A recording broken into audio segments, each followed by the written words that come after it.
Our Father, who art in heaven, hallowed be thy name.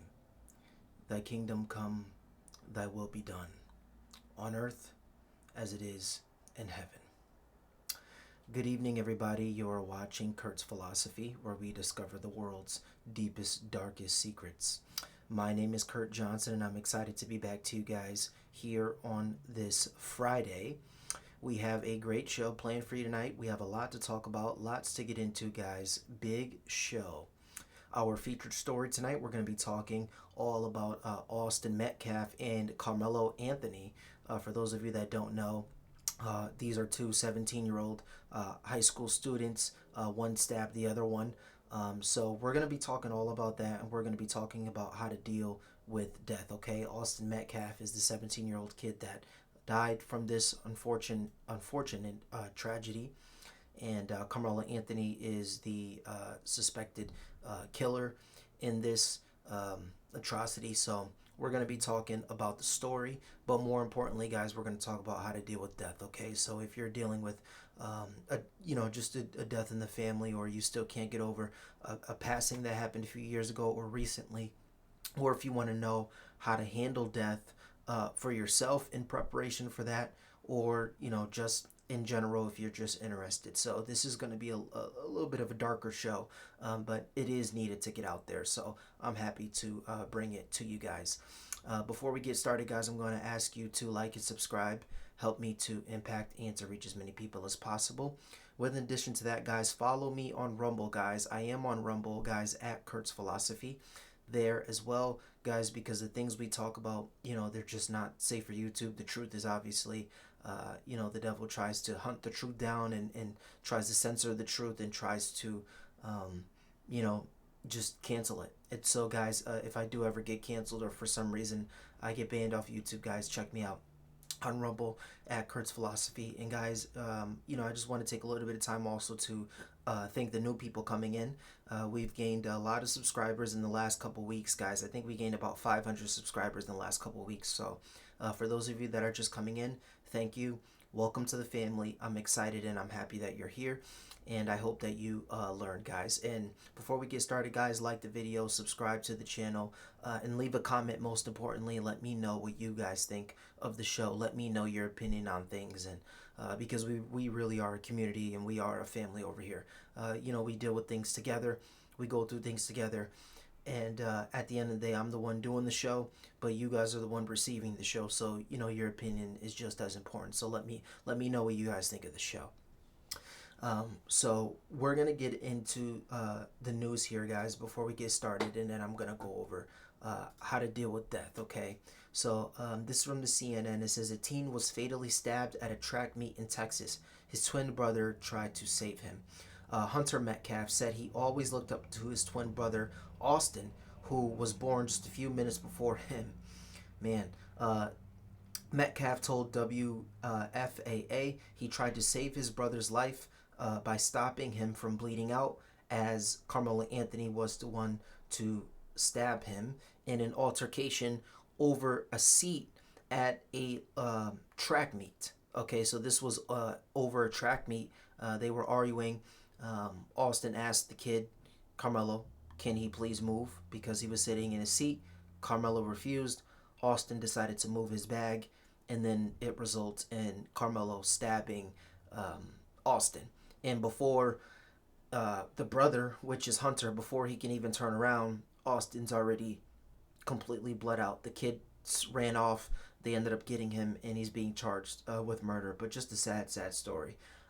This says from Hunter, I tried to whip around as fast as I could. I looked at my brother, and I'm not going to talk about the rest, but I tried to help him.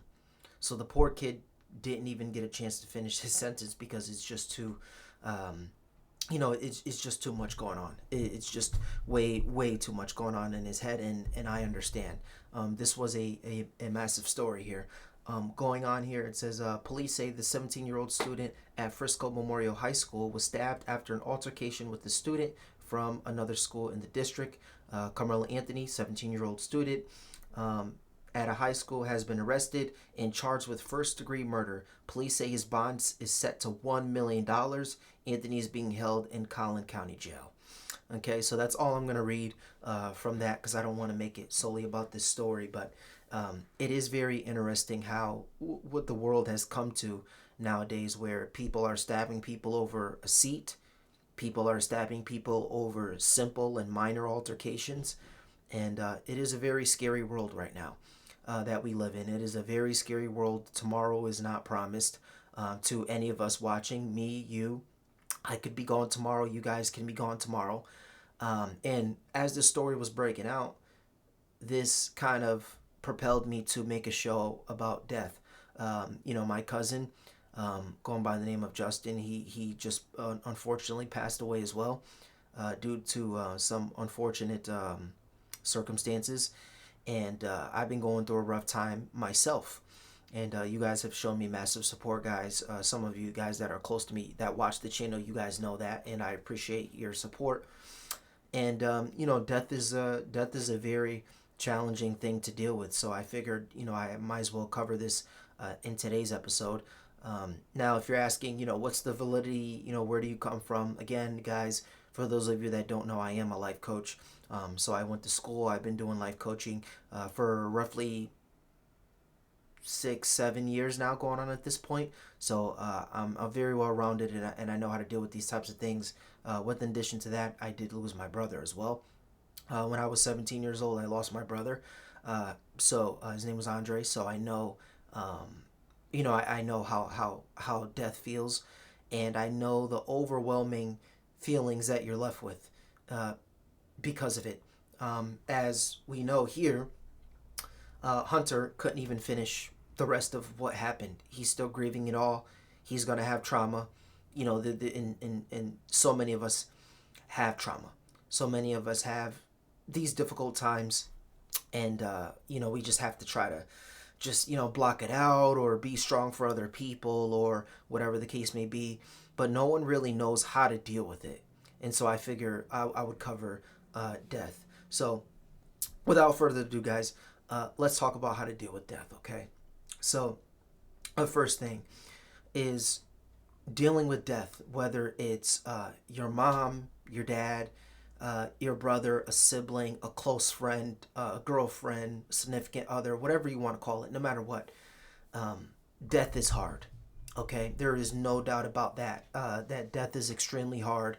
It's one of the hardest things you're ever going to deal with, if not the hardest thing you're ever going to deal with. Okay, and the reason for that is because that was the punishment that God laid on Adam and Eve. That was the ultimate punishment. He said, if they ate of the tree of knowledge of good and evil, they shall surely die. That didn't mean that they would die on the spot, but one, they would lose their connection with God, and two, there will be a time that they will eventually die, right? And so it was meant by God to be the hardest thing that we had to deal with. Okay, so that's the first thing to get out the way is it's supposed to be hard. It's supposed to be hard, and it's supposed to be challenging to deal with. But if we can change our perception on death a little bit, that will help you to cope and deal with it just a little better. It's still going to be hard. It's still going to be challenging. There's still going to be moments. But if you change how you view death in your mind, it will help you. And guys, if you are just coming into this channel, you're seeing a common theme here where I'm giving you the tools equipped to deal with your problems, but it really all stems with changing your mindset, right? It's a philosophy. That's why we're called Kurt's philosophy. It's called my philosophy, but it's not even really, but I'm just saying the words. But it's a philosophy. It's a way to do things. It's a way to deal with things. It's a mindset, right? And so we want to change the way we view death. How do we do that? Okay. The first thing, we need to ask ourselves, what is dying? Okay. So if you have a mom that just passed away, dad that just passed away, a brother, a sibling, a cousin, an aunt, uncle, ask yourself, what is dying? And then you realize that their body is dying.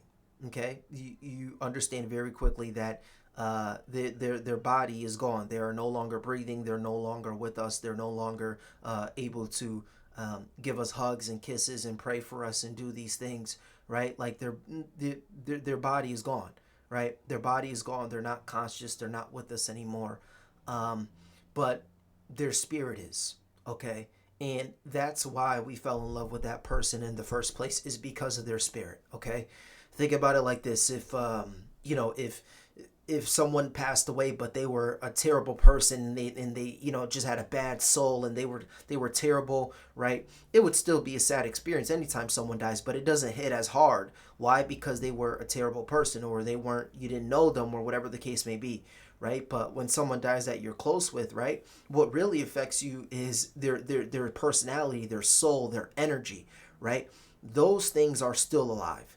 They may not be in the person's body anymore, right? But their energy, their spirit, what they bring to the world, those things on a internal level, right? On a spiritual level, those things are still there. Those things can still live through you. Their spirit can live through you. How they did things, the feeling of them being happy all the time, or maybe they wanted to spit knowledge on you all the time, or maybe they wanted you to learn more, or maybe they just really cared about your health. No matter the case may be, that's a spirit. Okay, there's something about them that had that positive energy. And the good news is that spirit doesn't die with the body. You can carry along that spirit. You can carry along the seed that they planted inside of you, and then you can do some incredible things. They can live vicariously through you, through your body, because it was their good spirit. Okay, so that's the first thing is, don't look at what we want to do is change the way that we view death. Okay, if your cousin passed away, your brother passed away, your mom passed away, and they had wonderful souls, and they were very happy, and they were very judicious, they were very, always making sure that, someone else was taken care of. Maybe take on that responsibility within yourself and say, okay, now it's my time to step up. It's my time to be a better person. It's my time to carry on the legacy that they built, right? And so look at it like a challenge, and look at it like something that you're grateful for, is that they left you with a blueprint on how to be a good person, or how to adopt, the knowledge, or how to help people, or whatever the case may be, right? Be thankful and take on what they've taught you, and become better and use it in your everyday life. So that's the first thing, guys, is remember that the body is gone, but not the soul. You can take the little things that they taught you. You can take their spiritual energy. You can take those things and you can use it in your life and keep the memory of them and keep the spirit of them alive, because that's the most important thing, right? So the next thing that I want to say is we should view death as celebration. Now, again, I know this is something that is very, very, very hard for us. But as we know, life is hard. As we know, this is the devil's playground. As we know, we are not going to be here forever, right? And so we die.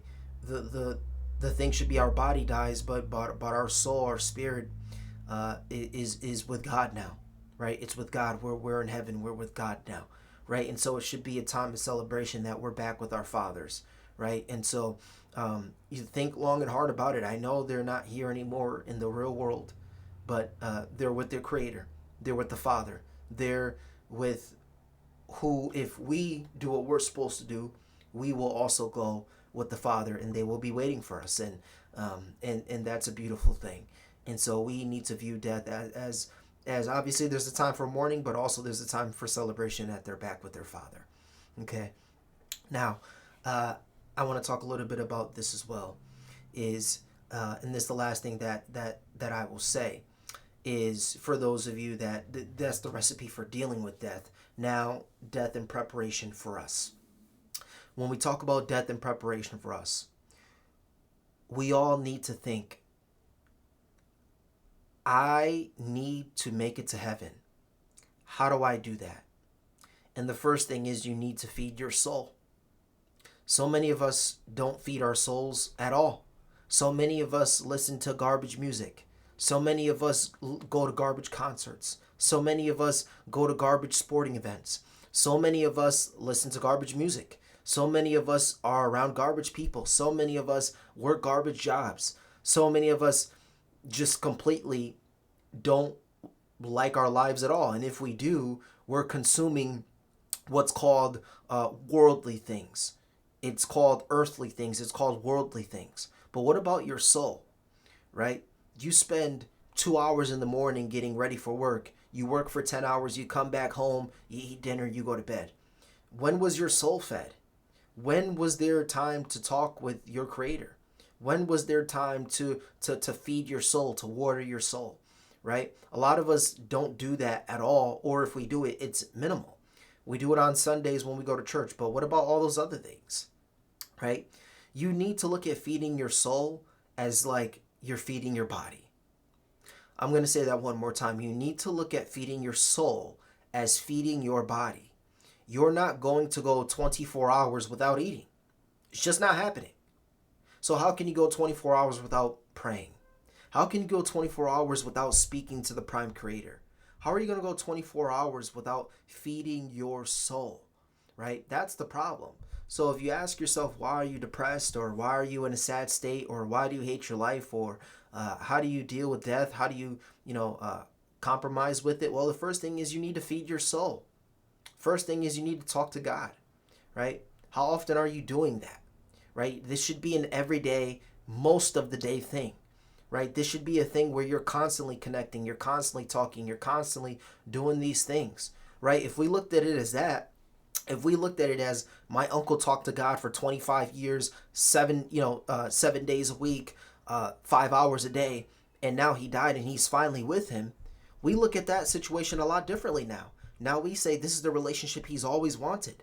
This is the relationship that he's built for 25 years, right? But we don't look at it as that. We look at it as this person spent so much time doing materialistic things. This person spent so much time doing worldly things, right? And that's where you get yourself into trouble. And so you just have to view it as this person has done so much soul-wise. This person has done so much to connect with God, to have a relationship and things of this nature with God. So therefore, this person is in a better place, right? And so that's how we have to view death, and that's how we have to view feeding our soul. You need to constantly make sure you're doing that each and every day, guys. And quickly, this is the last thing that I'll say before I end the show here, is this is a little secret between me and you guys.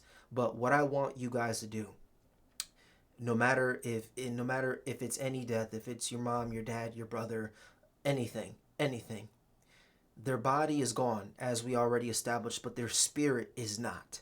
So what I want you to do is I want you to take your biggest sin, no matter what it is, your biggest sin. It's lust, it's greed, it's attention, it's fame, it's money, it's notoriety, whatever it is. I want you to bury it with that body. I want you to bury your biggest sin with that body, because that is what your loved one would want you to do.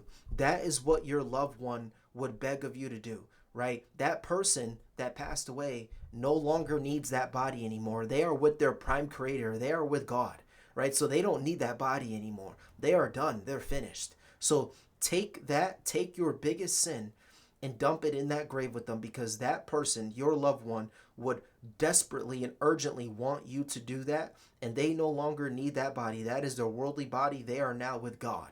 They are now with their Father, right? Which is the greatest accomplishment that any of us could ever have, is to be with our Father in the end, right? And so I want you guys, I challenge each and every one of you, when you experience death, to bury your biggest sin with them, because that, my friends, is what they would want.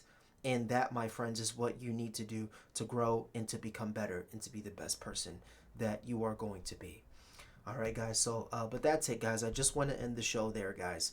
So that is how to deal with death. Again, guys, my condolences for Austin Metcalf and the family. I just want to give a quick 5-second moment of silence for the Metcalf family before we end the show.